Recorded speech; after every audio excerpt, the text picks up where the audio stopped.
Anamma kan akka kan kootti beekaan qabnu deetanii amma kan hin fudhadhe beekaan hin jiru nama kan keenya beekaa warra musliimaa kana nurraa saame ta'ee hin beeku malee beekaa nama tokko hin qabnu nuti. Maaliif yoo jette warra nu beekaadha jennee duukaa deemaa turre gaafa namni beekaan gara biraan dhufu namni kamiyyuu beekaa kan inni jedhamu yoo ofii isaarraa yoo waan itti dhufe irraa deebiseedha. Ragaa yoo dhabellee haasaadhumaan illee waa ofirraa deebisee gaarii ta'a. Mucaalaa kan waa'ee wangeelaa beekus kan wangeelaa intinaa sammuutti baatee russiin baay'ee tokko natti toltanii intiniin jedha. Isa kanaaf gaaffii jaraaf qabu immoo sin gaafachuudhaaf tariitii isumanii ofii kooti deebii ofiif kennee naa kennitu waan ta'eef xiqqoo isheetu namni keenya argame nama keenya wajjin haasa'uu barbaada mana jiraa immoo nagalchuu didanii amma dandeettii kootii bakka hin jirutti illee waldaa seenee numanii lallabaa jiramu hayyuu waan naa danda'ame. Wanti immoo amma intinaa dheessi amma amantaadhuma keessa taa'ee ijoollee nama sadii sababa kan kootiin islaama ta'aniiru kaleessa ofii kootii mana musliimaadhaan kan jiru ergee. Allahu akbar. Masha Allah. Osoo islaamummaa qabatin ijoollee islaam musliima goote. Ayye maal ani yuqaan nuu qabadhee bare shaadaan hin jenne malee nuu qabadheen jira maaliifi xiqqoo waan ofii kan kootii waadaan galee jiraan qophaan deebu gaafa deebee yoo xinnaati nama 5 nama 6 fudhadhe deebuun qaba waan jedhamu murteeffadhe ammallee waaqayyoon yoo jedhee nama 2 qopheeffadheera nama 2 mukaleessaa qabatanii waan jiru itti hime gadda sunitti maan ture yeroo darbe waa'ee kana maal akkanan godhu ijoolleen baay'ee illee keessaan intinaachaa turanii jiraafis waan deebu qabu deebiseefi maaliifi waaqayyo Yesuus Kiristoosii maqaa kan kollaayinaatiin maqaan na baduusi desi baduusi hin barbaanne intinaasa akkaawuntii biraa baduudhaati isa kanaafuu salaaltanii xiqqoo intinaan jedhinaati isa maaliifi Yesuus Kiristoosii waaqa isa jedhanu fa'ii fi ragaa isaa inni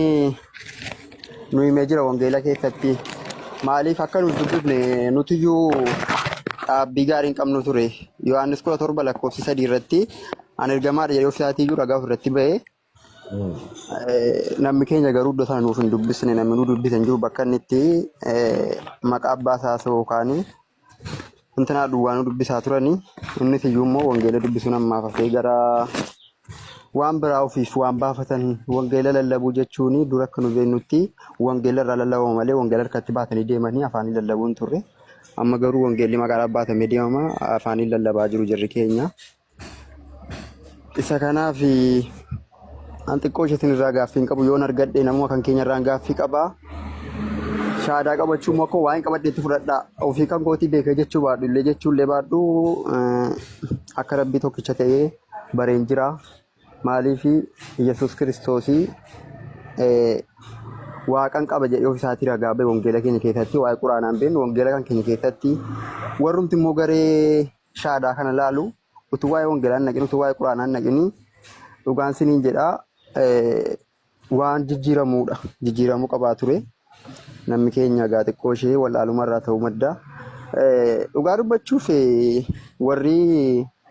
lallaban warri wangeela lallaban hundi jiraa numa beeku dhugaa kana lafa inni jiru numa beeku maaliif akka isaanii utuu beekanu maaliif akka isaan uummata jallisanii wallaale malee bakka dhugaan jiru bakka karaan dhugaa jiru jedhee numa beeku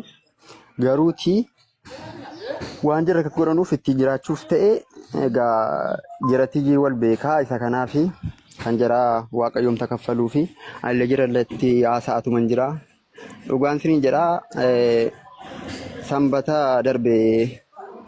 mana amantaa keessaa akkuma antanaa wajjinitti wacanii na baasanii maaliifi gatii mana wayitanii mana sheekii bukkeen jiraadha ollaa sheekiin jiraadha iddachi dhaqeetiyyuu amala qayyaratee jira wajjiniin maaloo ta'e dhufeetiyyuu nama keenya akka gochaa jira jechuudhaan xiqqoo hirmijaan irratti fudhatanii turanii hirmijaa isaan barbaachisan yoon irratti fudhatan illee an sodaa jedhaan qabu ammallee utuun jara keessa jiru utuun jara intinaaruuni an abbaan koo paasterii beekamaadha namni kamiyyuu nama beeka ammallee utuun himeeti namni kamiyyuu nama beeka nama beekamaadha obbolaan kan koos hangaruuti mucaa sadaffaa irratti dhalate ijoollee nama 6 jiru obbolaan kan koo 6 kuni ga'ee guddaa qabu tajaajiltoota mana amantaati. Garuu ani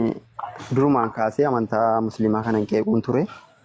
Yoo ta'e illee amantaa musliimaa waan qeeqan hin qabanu hundayyuu kunoo beekumsa kan jalaala darbanii wangeela keenyaan nutti lallabaa jiranii. Ani ammallee wanti ijoollee kan keenyaaf dhaamu dhugaa kana mee hubadhaa haasa'uu isaatii waan olola afaaniin dhageessan isaatii waan wangeela irra jiruun deemaa akkuma jirri. Maaliif keenyaan iyyuu nu amansiisaa jiru keenyaan nu mo'ataa jiru waan ta'eef anisuma kana jechuu barbaada. Sheekii ifamaa itti fufaa nama gaa intinaa ta'u yoo jiraate ijoolleen Deenaa tana wajjin haasa'e. ijoolleen kiristaanaa wajjin haasa'u yoo jiraattan immoo isinii wajjin haasa'a. Kanaachuu